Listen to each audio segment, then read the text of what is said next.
Les aventures de Samuel Winston, le cri du kookaburra, chapitre 7.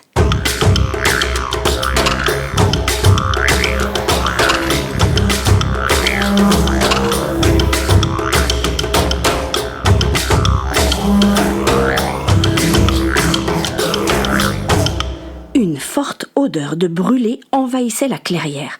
Ils virent avec horreur au loin un mur de feu qui s'étendait sur des centaines de mètres, formant comme un barrage. Les flammes léchaient les troncs secs des eucalyptus et les consumaient en un rien de temps. Une nuée d'oiseaux leur passèrent au-dessus de la tête dans un concert de cris assourdissants. « Oh mon Dieu, mais qu'est-ce que c'est ?» s'alarma Samuel. « C'est un incendie de forêt. Oh, j'en ai déjà vu, mais jamais d'aussi grand !» La voix de la jeune fille tremblait. Ils étaient pétrifiés devant le drame qui leur arrivait dessus. Comment ne s'étaient-ils pas rendus compte que la forêt brûlait ? Tout cela avait dû se propager si vite. Arasemou avait déjà ramassé leurs affaires et les pressait de partir. Une bourrasque de vent souleva un tapis de feuilles. Il soufflait dans leur direction, amenant l'incendie vers eux. Une vague de chaleur les submergea. Arasemou échangea rapidement quelques mots avec Elisabeth. « Il dit que le vent devient de plus en plus fort, il faut fuir. On ne peut pas retourner au campement de la tribu.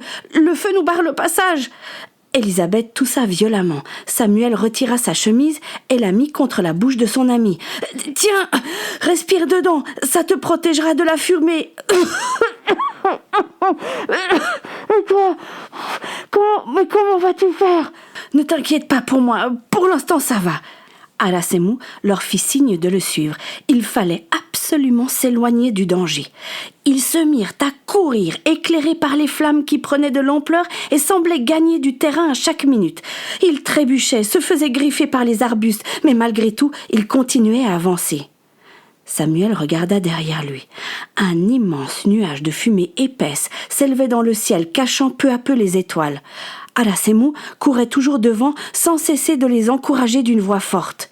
Les braises, de plus en plus nombreuses poussées par le vent, dansaient autour d'eux comme des milliers de lucioles incandescentes. Samuel entendit son ami haleter derrière lui. Lui-même était presque à bout de souffle. Il se demanda comment il s'en sortirait vivant de cet enfer. Arriverait-il à s'éloigner du feu à temps ? Soudain, comme sortis de nulle part, quelques émeus, ce sont comme des autruches australiennes, les dépassèrent. Perchés sur leurs longues pattes, ils fuyaient le brasier. Sans crier gare, le petit troupeau, affolé, entra en collision avec Elisabeth. Elle fut projetée en avant et culbuta dans les buissons. Le souffle coupé par le choc, elle ne put appeler. Samuel ne se rendit pas compte tout de suite de la situation, mais lorsqu'il voulut s'assurer qu'elle était toujours derrière lui et qu'il ne la vit plus, son sang ne fit qu'un tour. Le bruit des arbres tombant au sol, le mugissement du vent, le craquement du bois emplissaient l'air. Il appela Elisabeth, mais sa voix se perdit dans la nuit. Il rebroussa chemin sans avertir Arasemou, qui était plus loin devant. Il ne fallait pas perdre de temps. Il n'eut fort heureusement pas longtemps à chercher. Elle était justement en train de se relever quand il arriva près d'elle. « Oh, mais Dieu merci, je t'ai trouvé !» Samuel, il faut partir vite. Je sens la chaleur de plus en plus fort. Où est Arasemou ? Je sais pas. La dernière fois que je l'ai vu, il courait devant moi. Samuel, on va jamais s'en sortir. C'est trop énorme. Le vent forcit et la fumée devint encore plus dense. Il devint difficile de distinguer ce qui les entourait. Les deux jeunes gens se mirent à tousser sans pouvoir s'arrêter. Samuel prit fermement la main d'Elisabeth. Je ne te lâcherai pas. Si l'on doit vivre, ce sera ensemble. Et si l'on doit mourir, ce sera ensemble. Désorientés, ils eurent une hésitation sur la direction à prendre.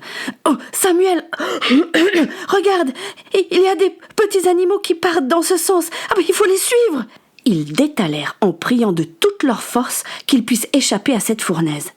Arasemou avait disparu.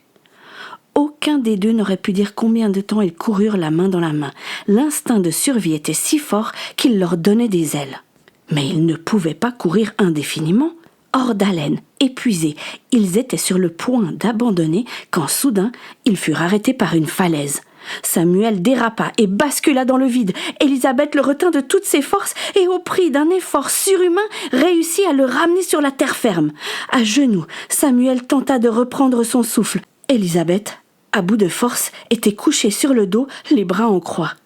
Ils avaient inhalé beaucoup de fumée et une toux rauque les secouait par intermittence. J'en peux plus, s'étrangla Samuel. Oh, moi non plus. Je sais pas si je vais avoir la force de continuer. J'ai peur, moi aussi. Ils scrutèrent les alentours, cherchant un moyen de contourner cet obstacle, mais ils durent se rendre à l'évidence. Ils étaient pris au piège. L'incendie n'avait pas faibli et continuait sa progression. Ils se rapprochèrent l'un de l'autre, frissonnant malgré la chaleur que dégageait le feu. Brusquement, la jeune fille se leva. « Ah non, je refuse de griller comme un vulgaire opossum !» s'insurgea Élisabeth. Elle se pencha au-dessus de la falaise. En contrebas, elle distingua une rivière. « Il faut sauter !»« Ah mais t'es folle! On va se briser le cou! Franchement, je préfère mourir en tentant quelque chose plutôt que d'attendre que le feu nous dévore. » Elle ajouta, en montrant du doigt un coin sombre de la rivière, juste en dessous de leurs pieds. « Mais regarde, on dirait qu'il y a un bassin.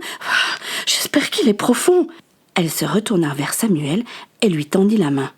Ensemble, Élisabeth avait des traces noires sur tout le corps, quelques brûlures par endroits sur la peau, des coupures saignantes. Sa chevelure hirsute, parsemée de cendres grises, lui couronnait le visage. Les flammes au loin se reflétaient dans ses yeux. Samuel y vit une détermination qu'il ne lui avait jamais connue. Il glissa sa main dans la sienne. Il n'avait finalement plus grand-chose à perdre. Ils se mirent au bord du vide. « Prêt ? Attends » l'interrompit Samuel. J'aimerais prier avant. Bah, fais vite. Dieu, nous remettons notre vie entre tes mains. Protège-nous et sauve-nous. Amen. Amen. Prêt ? Attends. Et quoi encore ? S'énerva la jeune fille. On n'a pas le temps, Samuel. Je t'aime. À peine avait-il prononcé ces mots qu'il prit son élan et entraîna Élisabeth à sa suite. Ils sautèrent dans le vide.